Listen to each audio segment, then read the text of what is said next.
बच्चों नमस्कार। आप सबको को मालूम है कि हम लोग पाठ 4 पढ़ रहे हैं और कई दिनों से ये पाठ चल रहा, लगातार ये पाठ चल रहा है। और इस पाठ में हमने जो है अभी तक भावार्थ को स्पष्ट कर लिया। ये पाठ 2 हिस्सों में बटा हुआ है। एक तो कबीर के दोहे अमृतवाणी और दूसरा बिहारी के दोहे। तो इन दोनों को हमने लगातार पढ़ा है और इसके भावार्थ को भी हमने अच्छी तरह समझ लिया है और यहाँ तक बच्चों के हमने प्रश्नोत्तर को भी करना शुरू कर दिया है। और ये 2 दिन से हम लोग प्रश्नोत्तर कर रहे हैं। इसमें से हमने 2 हिस्सों को अभी तक कंप्लीट कर लिया है, आप लोगों को मालूम होगा।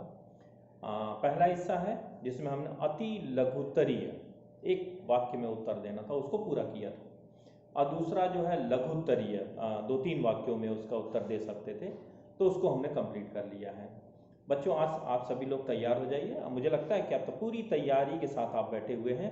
तो हम चलते हैं अब तीसरे हिस्से की तरफ। कौन से हिस्से की तरफ? तीसरे हिस्से की तरफ, जिसे कहते हैं दीर्घ उत्तरीय प्रश्न, थोड़ा विस्तार के साथ। अब बार बार चूंकि इस तरह के प्रश्न आते रहते हैं और हर पाठ में इस तरह के प्रश्न रहते हैं, तो मैं आपको बार बार समझाता हूं बच्चों कि दीर्घ उत्तरीय का मतलब होता है थोड़ा एक्सप्लेन करते हुए, थोड़ा उदाहरण के साथ, थोड़ा विस्तार देते हुए उत्तर देना। ठीक है, तो यहाँ पे आप इसमें उदाहरण भी दे सकते हो ना।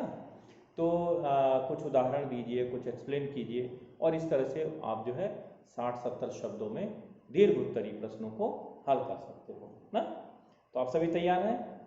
चलते हम लोग बिल्कुल पहले प्रश्न की तरफ। और इसमें पहला प्रश्न है कि कबीर कुसंग के दुष्प्रभाव को किन किन उदाहरणों से स्पष्ट करते हैं, लिखिए। कुसंग का बहुत माने पहले तो संगति का प्रभाव देखिए कि हम जिसकी संगति में रहेंगे वैसे हो जाएंगे। बुरे लोगों की संगति में रहेंगे तो समाज में मान मर्यादा प्रतिष्ठा सबसे हाथ धो बैठेंगे। कुसंग पत्थर की तरह है, पत्थर पानी में डूब जाता है। कुसंगति वाले लोग समाज में प्रतिष्ठा नहीं पाते, सम्मान नहीं पाते हैं, वो भी इस समाज में डूब जाते हैं, खत्म हो जाते हैं। ठीक है बच्चों, तो कहने का मतलब ये है कि हमारी संगति का हमारे आचरण पर, हमारे जीवन पर, हमारे सामाजिक दायरे पर बड़ा गंभीर असर पड़ता है, गहरा असर पड़ता है। और अगर हम कुसंगति में डूबे रहेंगे तो एक न एक दिन उसी पत्थर की तरह डूब जाएंगे।